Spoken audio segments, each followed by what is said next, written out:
Sabe, para muita gente, a ideia de aprender um novo idioma, ela vem com uma lembrança meio amarga, né? Uhum. A gente logo pensa, sei lá, na sala de aula, nos verbos irregulares. Aquela sensação de nunca conseguir montar uma frase direito. Exato!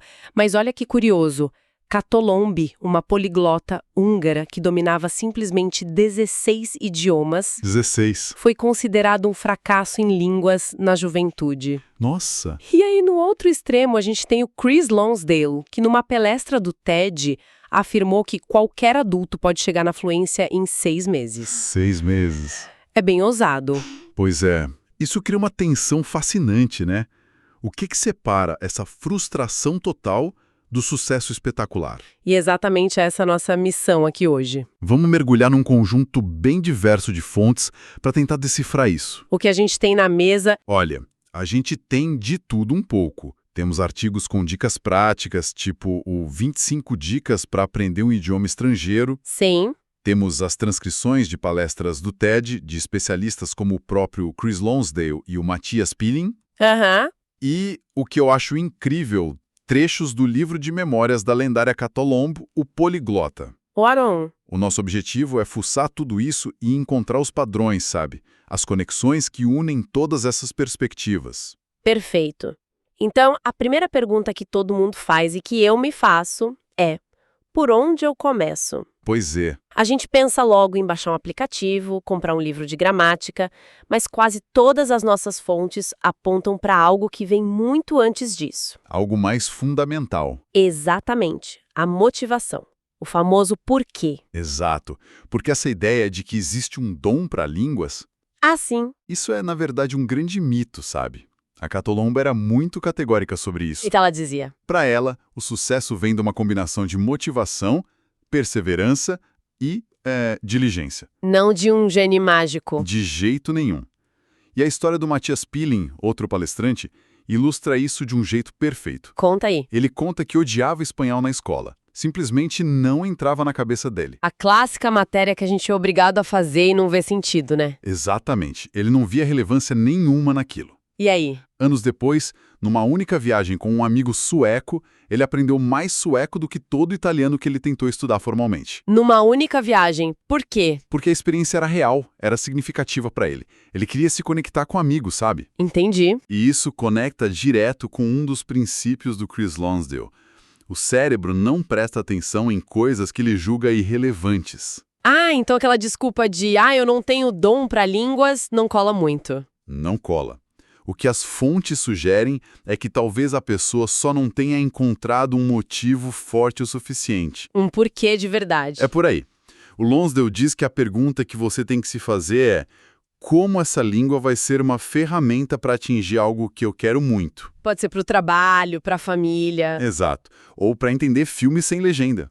Se você não tem uma resposta clara para isso, a chance de desistir é enorme. A motivação não é um detalhe, então. Não. É o motor que vai te fazer continuar quando a coisa ficar chata. Sem um porquê claro, o motor nem liga. Certo.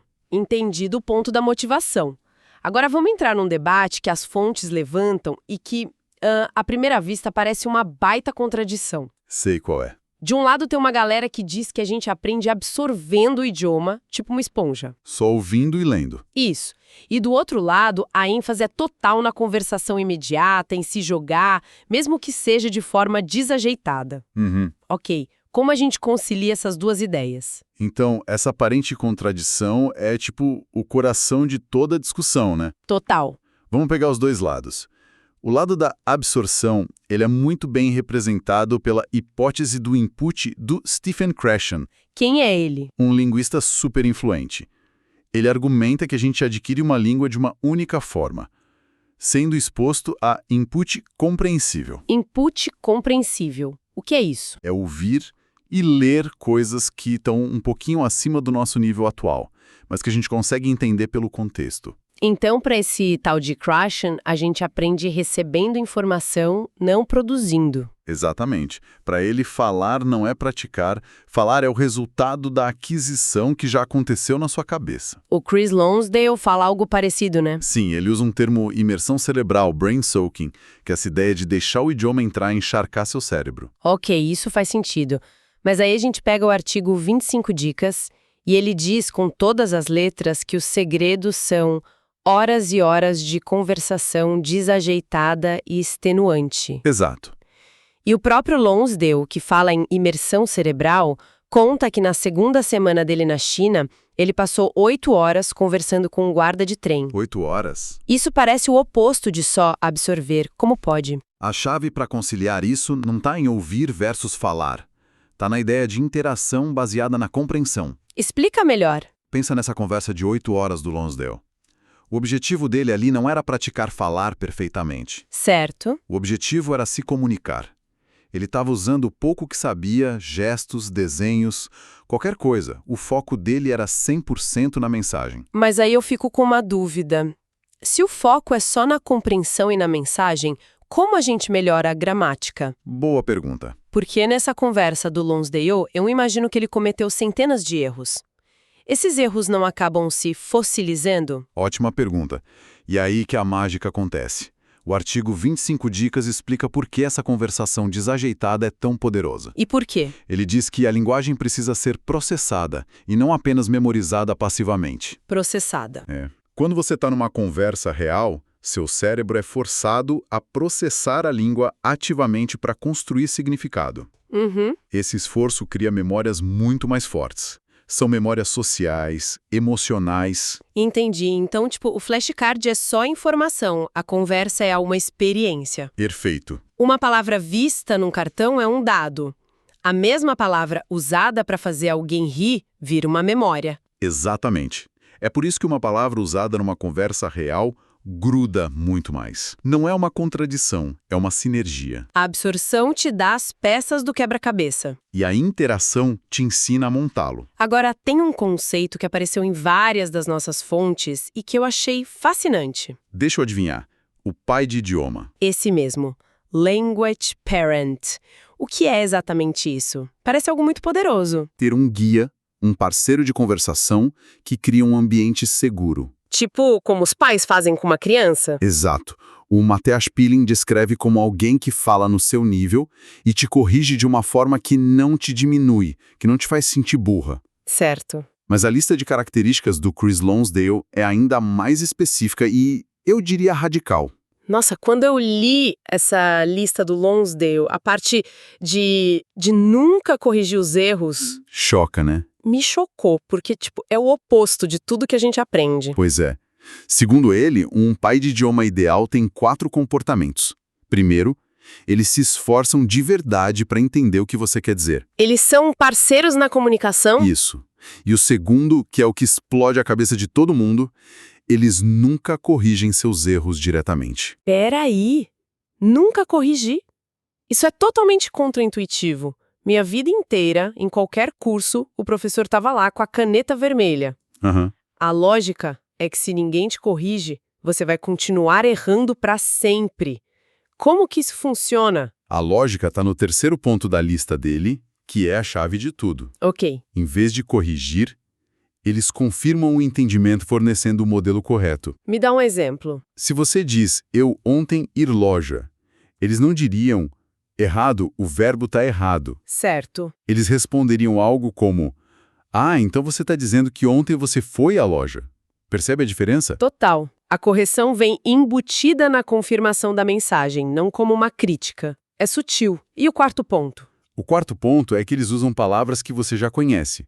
Eles se adaptam ao seu nível, garantindo que a conversa continue sendo input compreensível. Faz sentido que a ansiedade atrapalhe. Mas será que não existe um estresse positivo, aquela pressão de ser corrigido que te força a prestar mais atenção? É uma objeção válida, e a resposta está de novo no trabalho do Stephen Krashen. Ele fala sobre o filtro afetivo. Filtro afetivo. Pense nesse filtro como um escudo emocional. Quando um aprendiz está ansioso, com vergonha ou medo de errar, esse escudo sobe e literalmente bloqueia a absorção do idioma. O input não entra. Não entra. E correções constantes são a forma mais eficaz de levantar esse escudo ao máximo. A abordagem do pai de idioma faz o oposto.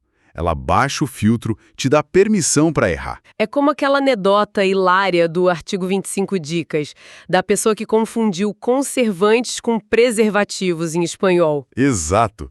Imagina o constrangimento. Nossa. Mas essa é a beleza da coisa.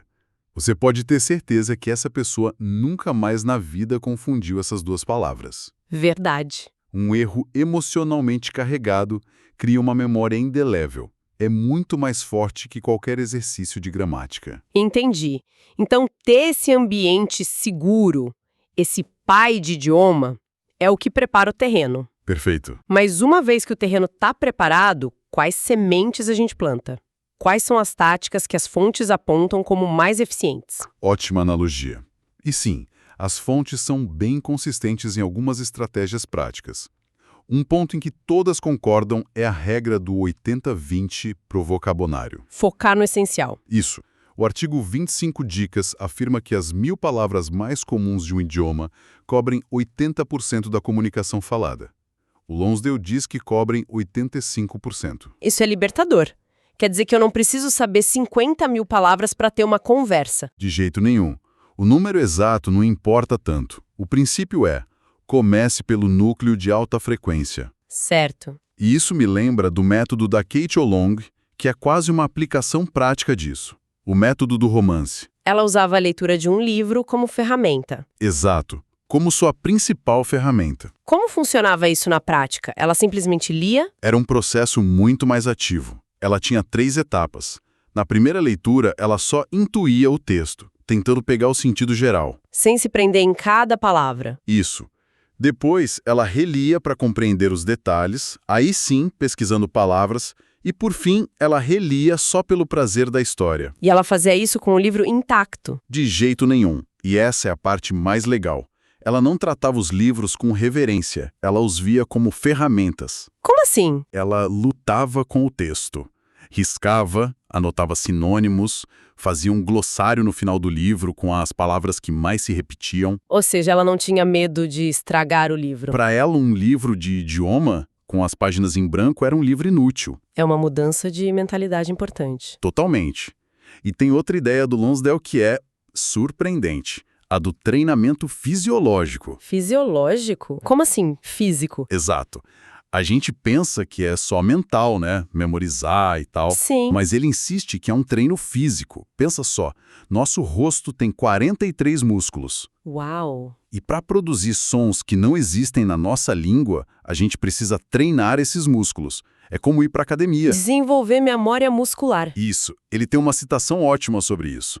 Se o seu rosto está doendo, você está fazendo certo. Então, se a pessoa está sentindo o maxilar pavá, tentando fazer aquele TH do inglês ou o R do francês, é um bom sinal. É um ótimo sinal.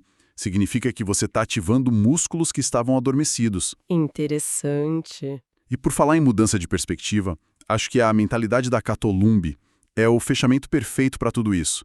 A ideia de abraçar a imperfeição. Sim, essa parte me marcou muito. Sem dúvida. Essa é talvez a lição mais libertadora de todas. Ela tem uma frase que deveria ser o mantra de todo estudante de idiomas. Qual? Os idiomas são a única coisa que vale a pena conhecer, mesmo que mal. Nossa, isso é revolucionário. É? Remove aquela pressão paralisante da perfeição, que é um dos maiores componentes daquele filtro afetivo. A ideia de que você não precisa ser perfeito para se comunicar. Exato. Permita-se ser um amador valioso. A comunicação acontece muito antes da perfeição. Resumindo o nosso mergulho de hoje, então. A jornada começa com o porquê pessoal e forte. Sem isso, o carro não anda. Isso. A partir daí, o segredo não é escolher entre ouvir ou falar, mas sim focar numa interação real com o objetivo de se comunicar. Compreender e ser compreendido. E para que essa interação aconteça sem traumas, é crucial criar um ambiente seguro que te dê permissão para errar. Com essa base sólida, as estratégias práticas, focar no vocabulário essencial, usar a leitura de forma ativa, treinar a pronúncia se tornam muito mais eficazes. E tudo isso amarrado por uma mentalidade que abraça a imperfeição. É uma mudança completa da abordagem tradicional de decorar regras e ter pânico de abrir a boca. E isso nos leva a um pensamento final que desafia uma crença muito arraigada. Qual seria? Existe essa ideia quase universal de que a infância é a janela mágica para aprender idiomas. E que depois que ela se fecha, tudo fica mais difícil. Sim, todo mundo fala isso. Mas as nossas fontes mostram um quadro bem diferente. A Catolombe aprendeu a maioria dos seus 16 idiomas já adulta. Certo. E o Chris Lonsdale vai além. Ele argumenta que um adulto pode, na verdade, aprender mais rápido que uma criança. Mais rápido? Como assim? Essa vai contra tudo que a gente ouve. Pensa bem. Uma criança precisa aprender o que é economia ou justiça, ao mesmo tempo em que aprende as palavras para esses conceitos. Verdade. Um adulto já tem esses conceitos abstratos todos formados na cabeça. A gente só precisa aprender um novo rótulo para um conceito que já dominamos. Fora que um adulto pode usar estratégias, né? Exatamente. A gente pode aprender a aprender, analisar o que funciona para a gente, algo que uma criança não faz conscientemente. Então a gente tem ferramentas que uma criança não tem. Exato. Então, a reflexão que fica é: e se ser adulto com uma mente madura e motivações claras não for uma desvantagem? Mas sim uma vantagem oculta nessa jornada. E se o maior obstáculo não for a nossa idade? Mas sim a nossa crença de que a idade é um obstáculo.